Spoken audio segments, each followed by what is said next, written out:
High, আসসালামু আলাইকুম। আশা করি সকলে ভালো আছেন। তা আজকের বিষয়টা হচ্ছে সবচেয়ে গুরুত্বপূর্ণ। যারা কালো ছিলেন, শ্যামলা ছিলেন বা আপনি চাচ্ছেন যে একটু কিছু করে শ্যামলা থেকে সুন্দর হওয়ার জন্য, তাদের জন্য আজকের ভিডিওটা সবচেয়ে গুরুত্বপূর্ণ। এই জন্য আপনি সিদ্ধান্ত নিছেন ঘড়ি ক্রিম ব্যবহার করবেন, পাকিস্তানি আইটেমগুলো ব্যবহার করবেন। তো পাকিস্তানি আইটেমের ভিতরে যেগুলো সবচেয়ে আপনার ক্ষতিদায়ক, এগুলোর মধ্যে যেই আইটেমগুলো এগুলো আপনাদেরকে সম্পূর্ণ দেখানো হচ্ছে। কারণ এগুলো দেখানোর থেকে আপনি কি বলবো, কারণ এগুলো দেখে আপনি অলরেডি আপনি নিজে হতবাক হয়ে যাবেন যে আসলেই সত্যি আপনি এই ক্রিমগুলো ব্যবহার করে আপনার নিজের মুখকে এত খারাপ অবস্থায় নিয়ে গেছেন যে এগুলো হওয়ার কারণে আপনার মুখের যা যা সমস্যা হতে পারে সেগুলো সম্পূর্ণ এই ভিডিওতে দেওয়া হচ্ছে। তো এগুলো সম্পূর্ণ কিন্তু আপনার বর্তমানে মার্কেট আউট হয়ে গেছে এবং বর্তমান সরকারও বন্ধ করে দিছে। এই ক্রিমগুলো এত পরিমাণ ক্ষতিদায়ক, এত পরিমাণ খারাপ অবস্থানে ছিল, যাদের পারদ ছিল বা কেমিক্যাল ছিল মুখের জন্য, যে আপনি মুখে যে পরিমাণ ব্যবহার করলে আপনার মুখ ভালো থাকবে তার থেকে 3 গুণ বা আপনার 1000 গুণ বেশি ছিল এটির পারদ বা কেমিক্যাল। সর্বপ্রথম হচ্ছে মুখ লাল হয়ে যায় বা মুখে আপনার কালার নষ্ট হয়ে যাওয়া। তারপরে হচ্ছে রোদ্রে যখন আপনি যাবেন, রোদ্রে গেলে রোদ্রে আপনার মুখ জ্বালা পোড়া করা এবং চামড়া পাতলা হয়ে যাওয়া বা চামড়াতে বিভিন্ন বিচি ওঠা।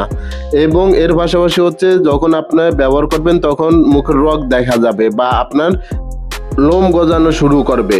এর পাশাপাশি লোমগুলো অনেকটা বড় হবে এবং লোমে ক্ষতিদায়ক হবে এবং কালসা ভাব হয়ে যাবে, কালো কালো দাগ হবে এবং মুখটা খুবই এরকম আপনার মেস্তায় আপনার জর্জরিত হয়ে যাবে। মেস্তার পরে যে সমস্যাটা হতে পারে সেটা হচ্ছে চিরস্থায়ী আপনার দাগ হয়ে যাবে, মেস্তা দাগ, যেগুলো উঠানো খুবই কঠিন এবং খসখসে আপনার মেস্তা, যে মেস্তাগুলো দাগের থেকেও কঠিন হবে। এর পাশাপাশি ব্রেস্ট ক্যান্সার হয়ে যেতে পারে। এগুলো এতটা ভয়ানক ছিল ক্রিম।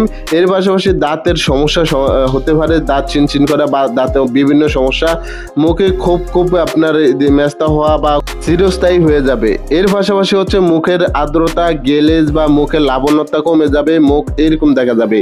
তার পাশাপাশি হচ্ছে আপনি যে কোনো ক্রিম তারপরে ভালো ব্যবহার করেন না কেন, ব্র্যান্ডের ব্যবহার করেন না কেন, কোনো ক্রিম আপনার কাজ করবে না, মুখের সাথে অ্যাডজাস্ট হবে না, ঘুমের সমস্যা হবে এবং ঘুম প্রচণ্ড আকারে মাথা ব্যথা করবে। এর পাশাপাশি যদি আপনি এর সমাধান চান তাহলে প্রতি দৈনিক আপনার অ্যালোভেরা, তার পাশাপাশি হচ্ছে আপনার বরফ বা আপনার ঠান্ডা জাতীয় যে কোনো আইটেম আপনি মুখে ব্যবহার করতে পারেন। শসা আপনি মুখে ব্যবহার করতে পারেন, বেটে বা আপনার আস্ত ঘষতে পারেন এবং প্রচুর পরিমাণ পানি পান করতে হবে। এই পানিতে অনেক ভালো কিছু থাকে যেগুলো মুখের জন্য ভালো। দুধ পান করতে হবে এবং অরিজিনালটা। তার পাশাপাশি হচ্ছে বেশি পরিমাণ আপনি সবজি খেতে হবে যেগুলো মুখের জন্য সবচেয়ে ভালো।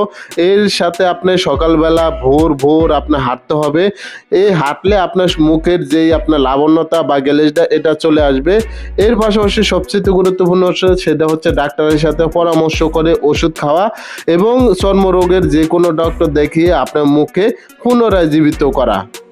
মুখের যে কোনো সমস্যা হোক বা যে কোনো সমস্যার সমাধান চেতে আমাদের চ্যানেলটা অবশ্যই আপনি সাবস্ক্রাইব করতে পারেন এবং সাবস্ক্রাইব করে লাইক কমেন্ট করে আমাদের সাথে থাকবেন। তো মনে রাখবেন, মুখের যদি আপনি পরিপূর্ণতা আনতে পারেন তার সবচেয়ে অবদান হচ্ছে বরফ। এই বরফের বিকল্প কোনো কিছু হতে পারে না। আপনি বরফ অতিরিক্ত ব্যবহার করবেন কিন্তু আপনার ঠান্ডা লাগার সমস্যা থাকতে পারে। এই ক্ষেত্রে আপনি ঠান্ডা থেকে একটু যদি অবনত চান তাহলে আপনি গোলাপ জল ব্যবহার করতে পারেন। গোলাপ জল এবং সব কিছু আইটেম মিক্সার করে যদি আপনি একসাথে ব্লেন্ডার করে যদি ব্যবহার করতে পারেন তাহলে সবচেয়ে ভালো। কিন্তু এর সবচেয়ে বড় সমাধান হচ্ছে টমেটো। এই টমেটো আপনার মুখের জন্য সবচেয়ে ভালো, আপনি ব্যবহার করে দেখতে পারেন।